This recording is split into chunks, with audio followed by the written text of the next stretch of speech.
Et yo tout le monde, c'est Land Fishing, on se retrouve aujourd'hui dans une toute nouvelle vidéo. Dans cette vidéo, je vais vous présenter comme promis mon matériel de photographie. Donc je vous avais déjà parlé que j'allais parler de photographie, voilà. Donc je vais vous présenter le matériel que j'ai et tout ça. Voilà, alors on va commencer. Alors comme appareil, je me suis pris le Canon EOS 250D. Voilà. Donc il a un objectif APS-C, donc c'est pas un plein format. Il a vraiment donc il est en 25 millions de pixels, un truc comme ça. L'écran est rotatif, voilà.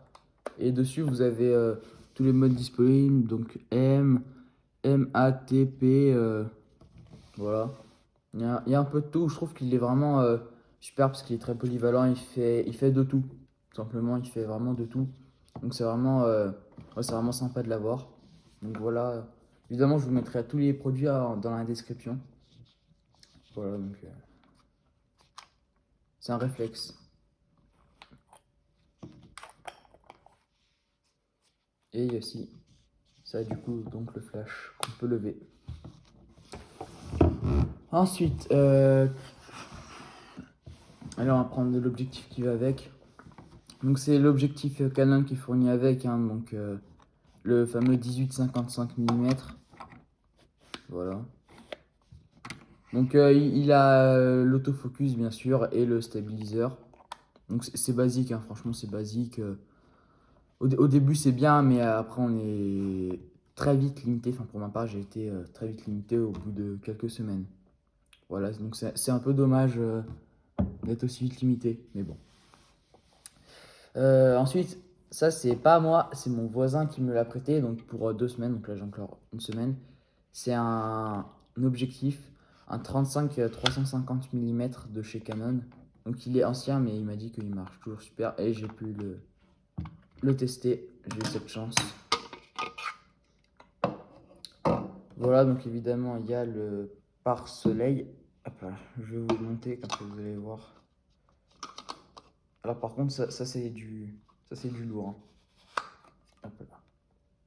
Là, on peut régler avec la bague. Par exemple, là, je suis en 350 mm. Voilà.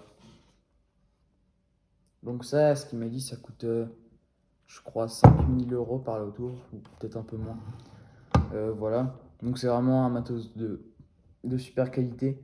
Donc il n'a pas de stabiliseur, ça qui est dommage, parce que sur des trucs comme ça, il y a vraiment besoin du stabiliseur. Et là, il n'y a que l'autofocus et le focus manuel. Voilà, donc ça c'est un peu dommage, je trouve. Parce qu'on se retrouve à faire des photos qui sont pas très stables, ou si on veut faire des vidéos en plus, c'est pas très agréable. Voilà, donc évidemment avec les caches et tout, toujours. Ensuite, on a le chargeur, voilà, dans lequel on met la batterie. Et franchement, la batterie se recharge très très vite. C'est-à-dire que si vous l'utilisez genre 2 heures, en une demi-heure 45 minutes, l'appareil sera entièrement rechargé. Parce que je crois que la batterie a une autonomie allumée de 4 heures ou plus. Donc je trouve que c'est vraiment incroyable. Donc ça, je sais pas si vous vais le décaler un peu. Voilà. Alors ensuite, il y a le mode d'emploi, le menu. Ah oui, ça c'est important. C'est important d'avoir ça pour nettoyer les objectifs. Voilà, donc par exemple, là, je sais pas si on voit très bien, mais par exemple, pour nettoyer comme ça. Voilà, bon. Moi j'enlève ça, mais voilà, je flemme d'y enlever. Donc voilà, ça c'est important d'y avoir avec soi parce que des fois, quand on va se balader, des fois l'objectif devient un peu dégueulasse et c'est mieux de le laver pour prendre des photos. Surtout avec des zooms comme ça. Ensuite, bon, ça n'a pas vraiment de rapport, mais c'est un livre avec tous les oiseaux de Haute-Savoie. Donc ça, c'est parce que je prends généralement des oiseaux, des trucs naturels en photo. C'est pour ça que mon voisin m'a prêté un très grand zoom. Ensuite, pour finir, je vais vous présenter le sac. Voilà. Donc je l'ai acheté sur Amazon à 45 € ou un truc comme ça par le tour. Voilà, donc là, il y a de quoi attacher le trépied.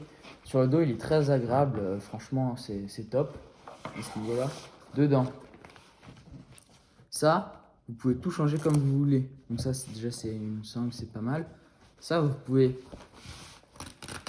y enlever et y mettre comme vous voulez. C'est vous qui faites vos emplacements. Et ça, c'est vraiment top. Donc moi, j'avais changé, j'ai remis dans la configuration de base. C'est vraiment sympa d'avoir ça parce que je trouve que c'est... Enfin voilà, je trouve qu'il est top et en plus, il est résistant au choc. Voilà.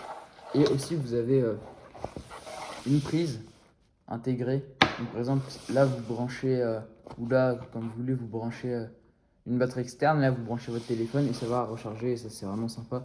Surtout quand vous partez, par exemple, faire une randonnée ou quelque chose comme ça pour une journée entière. Voilà. Donc, ça se ferme. Et vous avez aussi une autre poche. Donc là, c'est pour mettre des trucs plats, hein, genre un ordi ou un truc comme ça. Vous avez une autre poche ici. Donc moi, j'ai mis un carnet de bord, on va dire ça. Voilà. Donc évidemment, ça aussi, je vous le faire en description. Voilà, donc je vous ai à peu près tout présenté pour mon matériel de photographie. Je pense que je vous referai une vidéo conseil pour prendre certains types de photos et tout ça. Bah voilà, donc c'est tout le matériel que j'ai. Donc évidemment, quand on se lance dans la photographie, ça a évidemment un certain budget. Voilà, c'est ça le truc, c'est que c'est pas comme dans n'importe quel sport. Par exemple, le football, on n'a pas besoin d'avoir beaucoup de budget. Alors que là, si on veut vraiment se lancer et se faire plaisir, faut au minimum être à 600-700 euros. Voilà, donc c'est un peu ça le petit bémol de la photographie. Mais bon, maintenant que j'ai tout mon matériel, je m'éclate. Franchement, je fais des super photos. Je vous ferai peut-être un diaporama des plus belles photos que j'ai faites. Voilà, je vous ferai peut-être une autre vidéo aussi. Donc voilà, c'est une vidéo sympa à faire. Donc n'hésitez pas à liker, partager, vous abonner. Sur ce, je vous laisse. Allez, ciao!